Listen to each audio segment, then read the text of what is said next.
여러분, 혹시 이런 생각해 보신 적 있으십니까? 나에게도 어느 날 갑자기 하늘에서 돈다발이 떨어진다면 어떨까? 하고 말이죠. 오늘 드릴 이야기는 그 달콤하고도 위험한 상상이 현실이 되어버린 한 청년의 이야기입니다. 조선 후기 삼남대로가 교차하는 길목에 득구라는 청년이 살았습니다. 그의 손은 17이라고는 믿기지 않을 만큼 거칠었습니다. 지풀에 베이고 쓸린 상처가 아물 날이 없었으니까요. 득구의 아버지는 온기를 굽다 허리를 다쳐 누워 계셨고 어머니는 남의 집 빨래를 하며 하루하루를 버텼습니다. 득구가 하루 종일 집신 10켤레를 꼬아 팔아도 식구들 입에 들어갈 거라곤 묽은 죽 한 그릇이 전부였습니다. 가난은 마치 끈질긴 그림자처럼 득구를 따라다녔습니다. 그러던 어느 무더운 여름날 오후였습니다. 득구는 주막거리 큰 팽나무 아래에서 잠시 땀을 식히고 있었죠. 그때였습니다. 풀숲에 번쩍이는 무언가가 보였습니다. 득구가 다가가 풀을 헤치자 고운 비단으로 수놓아진 묵직한 전대 하나가 놓여 있었습니다. 이게 대체 뭐지? 누가 이런 귀한 걸? 득구는 주변을 살폈습니다. 아무도 없었습니다. 침을 꼴깍 삼키며 전대의 매듭을 풀었습니다. 순간 눈이 멀어버릴 것 같은 노란 빛이 쏟아져 나왔습니다. 그것은 황금 백냥이었습니다. 평생 집신을 망켤레를 꼬아도 만져볼 수 없는 거금이었죠. 득구의 심장이 방망이질 쳤습니다. 주인을 찾아줘야 해. 머릿속으론 그렇게 생각했지만 그의 시선은 전대에서 떨어지지 않았습니다. 이 돈이면 아버지의 약을 사고 어머니에게 비단옷을 해드리고 자신도 더 이상 이 지긋지긋한 지풀 냄새를 맡지 않아도 될 것 같았습니다. 득구는 홀린 듯 전대를 품속 깊이 밀어 넣었습니다. 그리고 중얼거렸습니다. 어쩌면 이건 하늘이 내 고생을 보고 내리신 기회인지도 몰라. 그날 이후 득구의 인생은 완전히 뒤바뀌기 시작합니다. 과연 이 눈먼 돈은 득구에게 복이 되었을까요? 아니면 독이 되었을까요? 돈이 생긴 득구는 가장 먼저 무엇을 했을까요? 놀랍게도 그는 제일 먼저 자신이 쓰던 집신 틀을 도끼로 찍어버렸습니다. 다시는 그 비천한 일을 하지 않겠노라 다짐하며 말이죠. 득구는 누더기를 벗어던지고 번듯한 비단 도포를 맞춰 입었습니다. 발에는 거친 집신 대신 하얀 가죽신을 신었죠. 그리고 소문을 듣고 파리떼처럼 꼬여든 자들 중 하나, 덕팔이라는 자와 어울리기 시작했습니다. 아이고, 우리 득구 형님, 이제야 제 짝을 찾으셨네. 그동안 그 냄새나는 집구석에서 어떻게 버티셨소? 자, 오늘은 제가 한양에서 제일 가는 투전방으로 모시겠습니다. 덕팔은 득구의 돈 냄새를 맡은 하이에나였습니다. 그는 득구를 치켜 세우며 술과 도박의 세계로 인도했습니다. 처음엔 득구도 겁이 났습니다. 하지만 돈을 걸자마자 몇 배로 불어나는 투전판의 마력에 홀딱 빠지고 말았습니다. 땀 흘려 일할 때는 상상도 못했던 쾌락이었죠. 득구는 더 이상 병든 아버지를 찾지 않았습니다. 어머니의 눈물 섞인 만류도 내가 알아서 한다며 뿌리치기 일쑤였죠. 쉽게 얻은 돈은 물처럼 흘러나갔습니다. 비단 옷자락에 밴 땀 냄새는 사라졌지만 그 자리엔 독한 술 냄새와 탐욕의 악취가 채워졌습니다. 어느 날 밤 덕팔이 의미심장한 미소를 지으며 제안합니다. 형님, 오늘 파는 급이 다릅니다. 이 한 판이면 한양 땅의 기와집 10채는 사십니다. 어쩌시겠습니까? 듣고는 망설임 없이 전대의 마지막 남은 금괴들을 탁자 위에 쏟아부었습니다. 그것이 자신의 영혼을 파는 행위인 줄도 모른 채 말이죠. 결과는 참혹했습니다. 덕팔은 처음부터 득구의 돈을 모두 갈취하기 위해 판을 짠 타짜였습니다. 득구가 마지막 금괴를 잃는 순간 덕팔의 눈빛은 순식간에 서늘하게 변했습니다. 자, 이제 미천 다 떨어졌지? 그럼 나가봐. 아, 그리고 아까 빌린 돈 이자까지 합하면 자네 집 문서도 모자라겠던데? 득구가 당황하며 항의하려 하자 어둠 속에서 덩치 큰 장정들이 나타났습니다.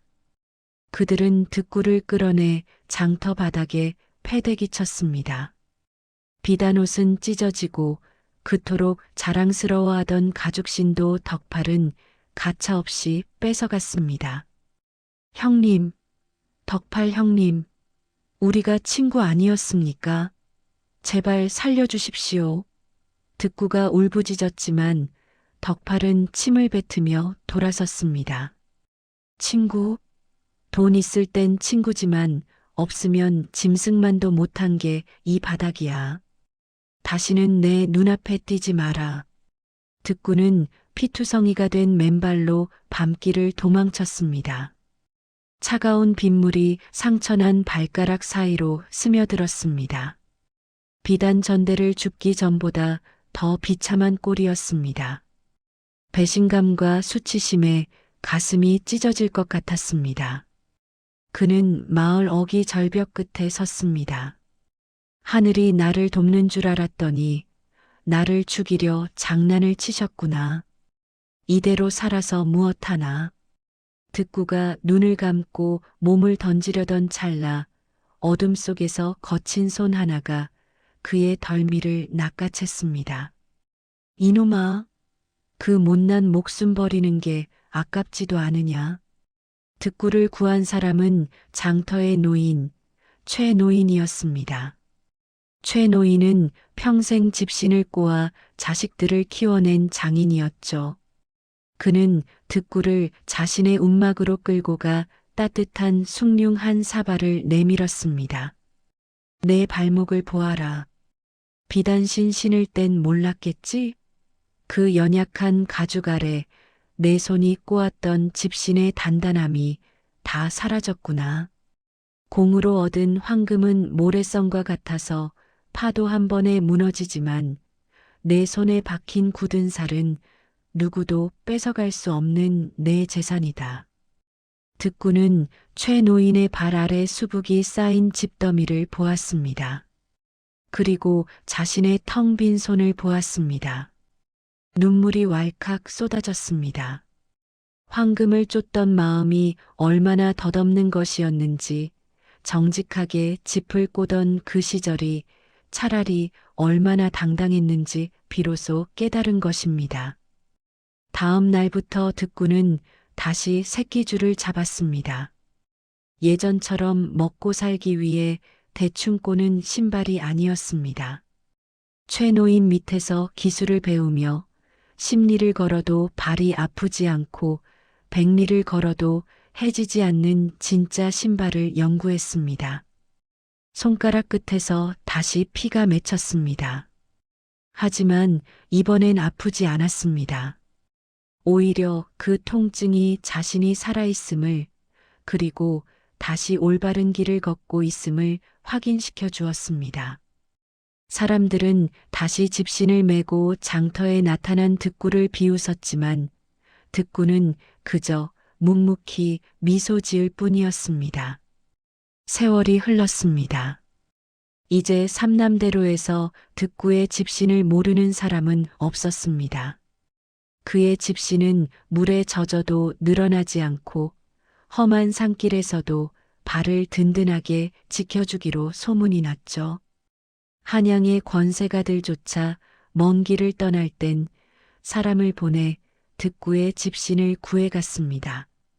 득구는 이제 큰 상단의 주인이 되었습니다. 하지만 그는 여전히 수수한 무명옷을 입고 하루의 시작은 직접 새끼를 꼬는 것으로 시작했습니다. 그러던 어느 날 남루한 행색의 거지 한 명이 득구의 가게 앞을 서성였습니다. 이보게, 여기 시원한 물 한 잔 마시고 가게나. 거지가 고개를 들자 득구는 멈칫했습니다. 그는 바로 예전의 덕팔이었습니다. 도박으로 전 재산을 탕진하고 이제는 구걸로 연명하는 처지가 된 것이죠. 덕팔은 득구를 알아보자마자 땅바닥에 엎드려 빌었습니다. 득구, 아니 나으리, 제발 한 번만 살려주십시오. 제가 죽을 죄를 지었습니다. 돈 한 푼만 주시면 다시는 나타나지 않겠습니다. 득구는 잠시 덕팔을 내려다보았습니다. 그리고 가게 안에서 자신이 어젯밤 정성껏 꼰 집신 한 켤레를 가지고 나왔습니다. 덕팔의 앞발에 그 신발을 놓아주며 득구가 말했습니다. 돈은 줄 수 없네. 돈은 사람의 눈을 멀게 하지만 이 신발은 자네가 가야 할 길을 보여줄 걸세. 이걸 신고 자네 발로 직접 걸어서 자네 땀으로 번 밥을 먹어보게나. 그것이 자네가 살 수 있는 유일한 길일세. 덕팔은 집신을 품에 안고 통곡하며 떠나갔습니다. 득구는 그 뒷모습을 보며 하늘을 보았습니다. 예전에 주었던 황금 백냥보다 오늘 자신이 만든 집신 한 켤레가 훨씬 더 무겁고 귀하게 느껴졌습니다. 여러분, 우리는 가끔 유행을 바랍니다. 하지만 잊지 마십시오. 쉽게 얻은 것은 쉽게 사라지지만 나의 땀과 정직함으로 일군 것은 비바람이 불어도 결코 무너지지 않는 법입니다. 오늘 여러분의 손에 박힌 굳은 살이 바로 여러분의 가장 빛나는 훈장입니다.